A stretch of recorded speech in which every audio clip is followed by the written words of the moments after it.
Few plants in human history carry a legacy as intricate, controversial, and deeply intertwined with our story as cannabis. Its presence remains in ancient temples and sacred rituals, in the ink of legal documents, on protest posters, and behind the bars of countless prisons. In one era, it is praised as a healer. In another, it is rejected as a threat. For some, it continues to be a symbol of hope, healing, and cultural identity. For others, a prohibited substance shrouded in stigma and fear. The saga of cannabis is not simply the evolution of a plant. It is the story of the human journey alongside it, shaped by curiosity, necessity, belief, and sometimes misunderstanding. Long before written history, cannabis took root in the windswept steppes of Central Asia, in the lands that today correspond to Mongolia, Kazakhstan, and southern Siberia. Archaeologists have discovered burned cannabis seeds in burial mounds over 10,000 years old, traces of funeral rituals practiced by the Scythian nomads. These ancient peoples used cannabis in sacred rituals. Gathered in tents, they would throw the plant onto glowing stones, inhaling its pungent smoke, believing that their minds were transported, their bodies purified, and the walls between worlds tuned for communion with the spirits. But even in these early chapters, the value of this plant went far beyond the intoxicating smoke. Its fibers were spun into ropes and sturdy fabrics, vital for saddling horses, building tents, and weaving clothes that could withstand the harsh climates of the steppe. The seeds provided nutrition, rich in oils and proteins, feeding those who traveled the ancient world. And the plant's psychoactive flowers were reserved for healing and for moments when the ordinary demanded something more. When medicine, mysticism, and ceremony merged into one. In India, cannabis found a divine purpose in the festivals and enchantments honoring Shiva, the powerful god of destruction and renewal. Crushed and mixed into the potent drink known as bhang, cannabis was consumed to dissolve the ego, invoke ecstasy, and celebrate the cycles of life and death. With each sip, devotees sought to merge with the cosmic, their prayers and laughter blending with the rising incense. As people and ideas migrated along the great arteries of trade, through rivers and deserts, the legacy of cannabis grew. In ancient China, it was catalogued over 4,000 years ago in the pharmacopoeia of Emperor Shennong, a legendary ruler whose herbal wisdom formed the basis of Chinese medicine. There, cannabis was prescribed for everything from female weakness and gout to malaria and distraction. It was not only a cure for the body, but a balm believed to soothe the spirit, an early sign of the intimate dance between the human mind and the chemistry of plants. Meanwhile, in Egypt, papyrus scrolls and reliefs on ancient walls suggest that the herb was made into ointments for wounds, balms for inflamed eyes, and remedies for persistent pains. Over the centuries, the plant followed the Silk Road westward, finding new homes in Persian gardens, Mesopotamian apothecaries, and later, in the healing systems of the medieval Islamic world.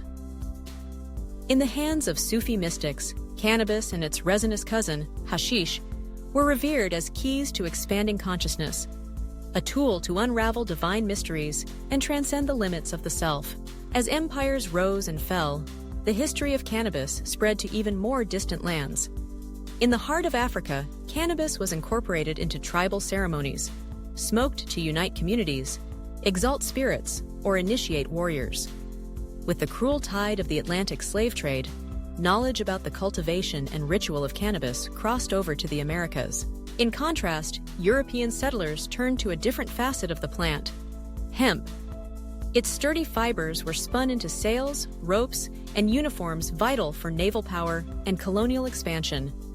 By royal decree, farmers in the American colonies were required to grow hemp, among them the founding fathers George Washington and Thomas Jefferson, who tended green fields that supported a developing nation.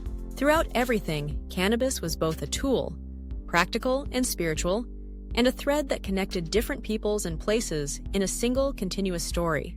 However, with the advent of the modern era, this ancient legacy was threatened by the winds of change, prejudice, and fear.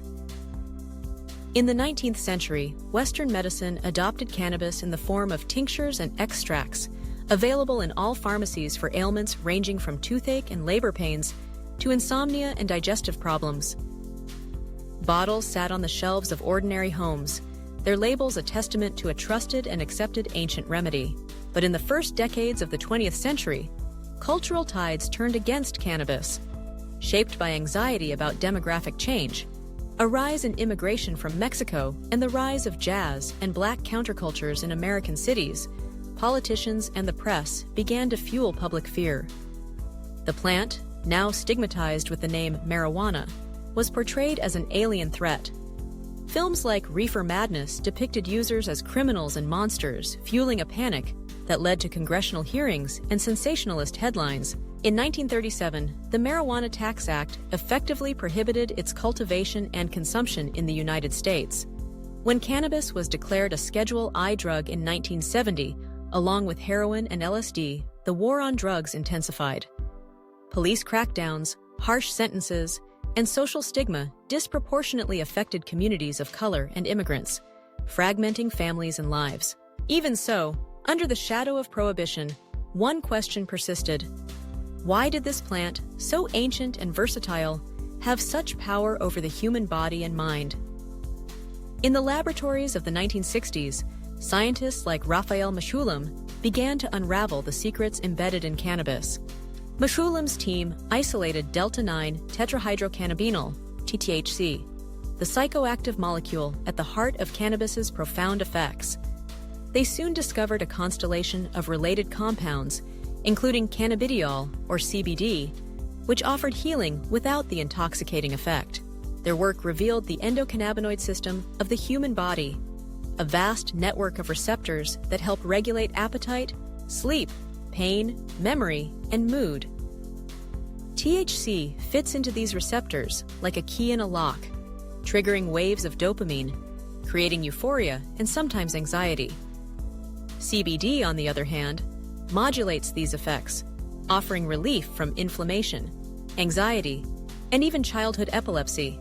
For the first time, the ancient wisdom of herbalists and mystics found scientific confirmation. The body was prepared to respond to this forbidden plant. In 1996, a new front in the battle emerged when California legalized medical cannabis, breaking a century of prohibition. State by state and country by country began to follow suit, transforming black markets into legal industries, criminal penalties into tax revenues, and old stigmas into new debates. Economic analysts marveled at the billions generated in new markets. Legislators struggled to balance opportunity and regulation, debating how to ensure safety, prevent abuse, and undo decades of injustice. However, the wounds of the past remain: separated families, interrupted lives, denied opportunities. The journey towards justice and reconciliation is still unfolding. From sacred temples to courts, from ancient fields to bustling cities, the history of cannabis is constantly evolving. It remains a plant of paradoxes, connection and division, hope and fear, freedom and prohibition. Science continues to unravel its mysteries. Societies everywhere are reinventing its place in law, medicine, and culture. Its future is as complex as its chemistry, a symbol not only of what we choose to banish or embrace, but of how we deal with the enduring power of nature and with our own humanity.